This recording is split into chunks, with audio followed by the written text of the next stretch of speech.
Ay pinakita sa pagdinig sa Senado kanina ang umano'y mga ekta-ektaryang lupa na sinasabing pag-aari ng mga Binay. Ay naman sa kampo ng mga Binay, nagkaroon nga sila ng babuyan sa Rosario, Batangas. Pero hindi naman daw nila pag-aari ang lupa at inupahan lang daw nila ito. Nagbabalik si Claire Delfin. Sa pagpapatuloy ng pagdinig ng Senado sa Makati City Hall Building 2, ipinakita ni dating Makati Vice Mayor Ernesto Mercado ang sinasabi niyang pag-aari umano ni Vice President Jejomar Binay sa Rosario, Batangas.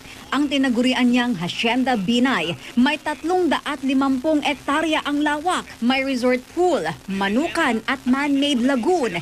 Meron ding mansyon at harding hango sa Kew Garden sa London. May garaheng pwedeng paradahan ng 40 sasakyan at may babuyan pa raw na de-aircon pa. Katumbos po yan ng 6 na luneta. At kung ikukumpara naman po natin sa Cubao, Araneta Center, 10 laki po ng Cubao sa Araneta Center ang laki niyan. At kung ikukumpara naman po natin sa isang syudad sa Calacang, Maynila, katulad po ng San Juan City, kalahati po yan ng San Juan. Sa presentasyon ng Mercado, mahigit 1 bilyong piso ang halaga ng property. At kahit daw sabihin pa na divested na ang shares ni Binay roon, mga dami naman umano ni Binay ang kasalukuyang may hawak nito. Giit ni Joey Salgado ng Media Affairs ng Office of the Vice President, pag-aari ito ng Sun Champ Real Estate Development Corporation. Ni minsan daw ay hindi itinanggi ni Binay na naging pag-aari niya ang JCB Farms at nakalagay pa ito sa kanyang SALN. Pero hindi nila pag-aari ang lupa at inupahan lang ang 9 na ektarya nito. Noong 2010, ibinenta ng Vice Presidente ang negosyo sa AgriFortuna Incorporated na pag-aari naman ng isang Laureano Gregorio. Si Gregorio rin daw ang may-ari ng swimming pool at garden ay pinakita sa hearing. Sabi pa ni Salgado, madali lang na sabihing gumagamit ng dummy si Binay para sa kanyang mga pag-aari pero dapat daw maglabas ng ebidensya. Naungkat din kanina sa pagdinig ang questionable raw na presyo ng ilang pasilidad sa Makati City Hall Building 2. Gaya na lang ng signage ng gusali na halos 1 milyong piso ang halaga at lumalabas na nasa 40,000 piso ang presyo kada letra.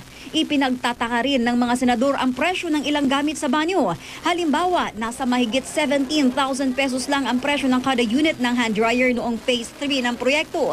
Pero noong Phase 5 ng proyekto, umabot ang presyo nito sa mahigit 60,000 piso. How can we improve the system? Kasi kung ang finding namin overpriced, ang finding nila hindi overpriced, sa opinion namin, nalusutan sila eh. The reference cost for comparison against the PUA estimate is the approved budget cost. ABC po ang nire-review namin. Yun po, hindi po yung kontrata per se.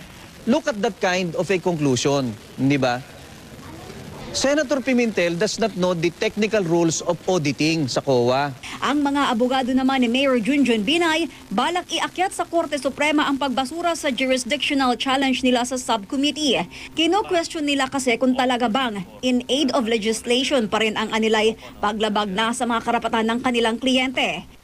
Si Vice President Jejomar Binay naman na nasa General Santos City ngayon, tumangging magbigay ng pahayag tungkol sa pagdinig. Nagpasalamat na lang siya sa mga sumusuporta sa kanya.